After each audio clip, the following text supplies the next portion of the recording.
Bonjour, nous allons aujourd'hui parler des couleurs du jour, donc du 12 au 16 juin, violet pâle, rose pâle. Alors quand on regarde ces deux couleurs sur le plan de la symbolique très primaire, le violet correspond à l'énergie du père et à l'archétype du père, et le rose correspond à l'énergie de la mère et à l'archétype de la mère. Le violet correspond à la spiritualité et au sens des choses. Le rose correspond à l'amour inconditionnel et à la reliance entre toutes choses. Donc, on est de plein pied sur la bipolarité père-mère. Donc, cette combinaison de couleurs nous renvoie en tout premier lieu sur la vision que nous avons par rapport à notre père et à notre mère, donc à nos parents, et évidemment l'énergie parentale qui s'est notamment développée durant notre enfance. Euh, dans quasiment tous les cas de figure, je dirais, il y a eu un certain nombre de conflits, de distorsions de la part des parents qui ont voulu en fait développer leur propre idée de l'éducation, qui était la résultante de l'éducation qu'ils avaient reçue durant leur enfance ou en opposition de l'éducation qu'ils avaient reçue durant leur enfance. Autant dire que c'est pas très aligné, c'est pas très équilibré. Il y a un certain nombre de filtres et de carences. Et donc, euh, enfant, vous ressentiez très précisément les choses et ressentiez un certain déséquilibre et surtout celui de ne pas pouvoir pleinement vous exprimer dans vos activités, de vivre un certain nombre de contraintes. Et donc, vous avez développé des mémoires de colère, de frustration, etc., qui vont se retrouver évidemment dans ce rapport du violet et du rose. Là-dessus va se rajouter évidemment le rapport à l'autorité avec le violet et notamment l'éducation que vous avez reçue au collège, au lycée, etc., qui était beaucoup plus coercitive, c'est-à-dire il y avait vraiment une contrainte à vouloir vous faire engranger un certain nombre de données formatées et vous plier à des modèles, et ça vous a pas forcément convaincu. Et puis sur la notion du rose et de l'amour, vous avez très rapidement commencé à vivre des expériences parfois difficiles dans vos rapports à l'amour. Et là aussi, ces mémoires de blessures, de chocs, de frustration ont détérioré aussi votre énergie par rapport à la fréquence du rose, qui est avant toute chose, avant l'amour, qui est la fréquence de reliance et de liaison. Ça, c'est très très important que vous preniez acte de cela parce que tant que vous faites amour égal rose, vous allez complètement court-circuiter la fréquence vibratoire du rose qui est celui de la reliance et du lien qui existe entre toutes choses.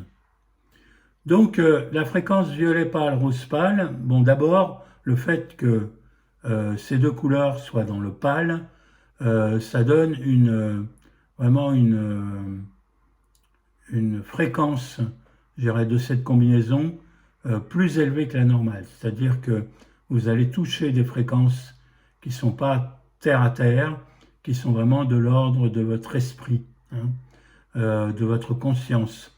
Donc, c'est à la fois plus difficile à cerner, mais c'est aussi, ça va aussi beaucoup plus loin dans la réflexion et ça vous donne des indications plus intéressantes et plus précises qui sont décollées un peu de l'énergie du quotidien. Bon. La première chose en fait à laquelle nous renvoie cette combinaison de couleurs, c'est la notion de bipolarité. Nous fonctionnons principalement sur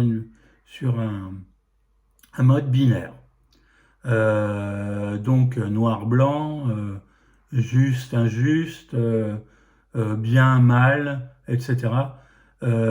Cette bipolarité est le legs des religions, et notamment des religions judéo-islamo-chrétiennes, qui ont déployé donc le rapport au bien ou au mal, et qui catégorient les choses en fonction du bien et du mal. Donc tout ce qui n'est pas bien est mal, et tout ce qui est mal n'est pas bien. Bon. Là, on est sur quelque chose d'assez primaire, qui a été très utile pour les religions, puisqu'elles ont permis de manipuler les foules et les civilisations, en leur disant, nous, on a la solution, c'est la prêtrise qui la détient, écoutez les prêtres et vous irez au paradis. Bon. Alors, on ne va pas développer là-dessus, c'est pas nécessaire. Vous comprenez aujourd'hui l'inanité de cet argumentaire dans le monde qu'est le nôtre aujourd'hui. Mais il n'empêche que notre pensée et notre mental s'est formé, s'est formaté sur le mode binaire et sur la bipolarité, et notamment entre le masculin et le féminin. Donc, dès qu'on est à la rencontre de quelque chose, euh, dans notre tête, ça dit masculin, ça dit féminin, ça dit bien, ça dit mal, ça dit blanc, ça dit noir. Et évidemment, on escamote, en faisant ça, on escamote absolument toutes les nuances. Hein.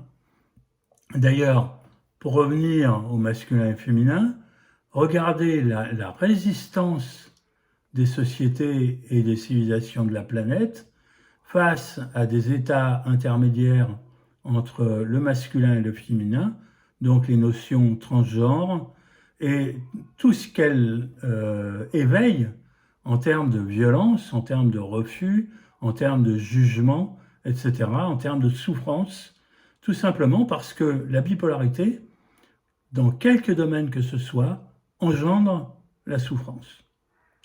Donc, la question du violet pâle et du rose pâle est très simple. En fait, c'est une fréquence qui, si elle est travaillée sur le plan énergétique, va nous ramener à l'unité. C'est-à-dire qu'au lieu de regarder les choses d'un côté ou de l'autre, et d'alterner notre regard d'un côté et de l'autre pour l'évaluer, on va regarder les choses dans leur globalité. C'est-à-dire qu'on va regarder les choses dans l'unité. Et le fait de regarder ces choses dans l'unité va vous permettre d'avoir une vision beaucoup plus globale des choses, d'être infiniment moins dans le jugement, puisque vous n'avez pas à créer de catégorie. Hein. Vous êtes simplement face à un état d'être, à une situation, à un événement, à un projet, à une personne, etc. Et vous la regardez dans sa globalité, dans tout ce qu'elle est, avec tous ces aspects. Hein. Et vous n'en jugez aucune, vous les respectez toutes, et ça vous permet d'avoir quand même une vision d'ensemble qui est beaucoup plus cohérente que si vous allez d'un côté, de l'autre, en jugeant automatiquement avec votre mental, selon différents paramètres que vous avez construits dans votre mental. Bon, ça c'est la première chose. Le fait d'aborder les choses, les événements, les personnes, dans cette vision-là, vous amène en fait une énorme capacité de transmutation. Hein. La transmutation, c'est quoi? Là aussi, c'est un état qui est mal perçu. Hein. En fait, on dit transmuter, mais on ne sait pas vraiment ce que c'est. En fait, là aussi, sur le plan de notre éducation, depuis le plus jeune âge, on nous a appris qu'il fallait apprendre. C'est-à-dire qu'il fallait accumuler des expérimentations, des expériences les unes derrière les autres, pour comprendre les choses et pour pouvoir évidemment les appliquer. Hein. Et sur le plan, je dirais, de l'éducation, on nous a dit aussi qu'il fallait apprendre nos leçons, expérimenter les choses les unes derrière les autres, travailler dur pour être compétent, pour devenir compétitif et pour réussir sa vie. Bon, alors, moi je dénigre pas du tout cette valeur, la valeur du travail et de la persévérance dans le travail est une vraie valeur et une belle valeur, sauf que on a privilégié toujours ce mode de fonctionnement et on a complètement occulté le mécanisme de la transmutation. Mécanisme de la transmutation, j'ai un peu abordé sur la vidéo précédente en vous disant, en vous parlant de synchronicité et en vous parlant de la correspondance entre vos codes identitaires et les codes d'un projet hein, que vous initiez. Et là, on est vraiment dans le miracle, quoi. Hein, c'est-à-dire la synchronicité, presque par magie, vous apporte les éléments nécessaires pour réaliser vos projets et pour que ça se passe le mieux possible. La transmutation, c'est ça. La transmutation, c'est vous êtes dans un état, hein, une situation, vous la regardez globalement, et en une fraction de seconde, ça se switch. Vous passez d'un état à l'autre et votre perception est plus la même. En fait, vous avez transmuté les énergies. Hein. Ça s'est fait instantanément. Et à partir du moment où vous avez transmuté, tout ce qui était en résistance autour de cette énergie s'évanouit.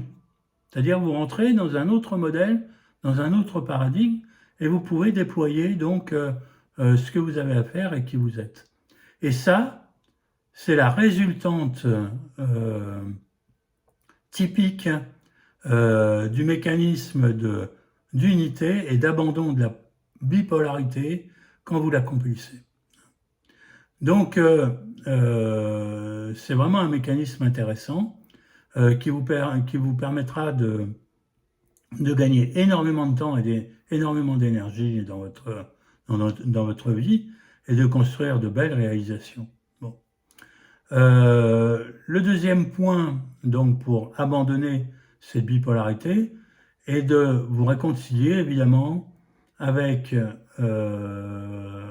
les énergies du père et de la mère, tout simplement en les considérant comme des humains, hein, comme des humains qui ont tenté d'éduquer des êtres auxquels ils comprenaient finalement peu de choses, puisque c'était des vrais mystères, et je pense qu'un enfant pour chaque génération est un mystère pour la précédente, tant il y a accumulation en fait d'intégration de la conscience.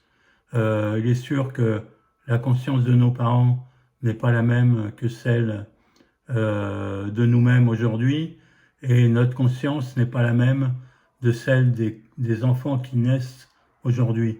Il y a vraiment des pas de géants qui s'accomplissent sur chaque génération, et donc il est normal que dans le mécanisme éducatif des enfants, en fait, tous les parents se loupent parce qu'ils ne captent pas ou mal les choses et qu'ils essayent de faire du mieux qu'ils peuvent, mais bon, les résultats sont quand même assez limités. Donc, pour éliminer les sources de bipolarité en vous, abandonnez cette vision de papa et maman, hein, et regardez-les comme un homme et une femme, c'est-à-dire des humains qui ont fait avec vous du mieux qu'ils pouvaient, même si ce n'était pas terrible parfois, hein, même s'ils se sont parfois trompés, même s'ils se sont même complètement loupés, hein, parce que c'est arrivé aussi.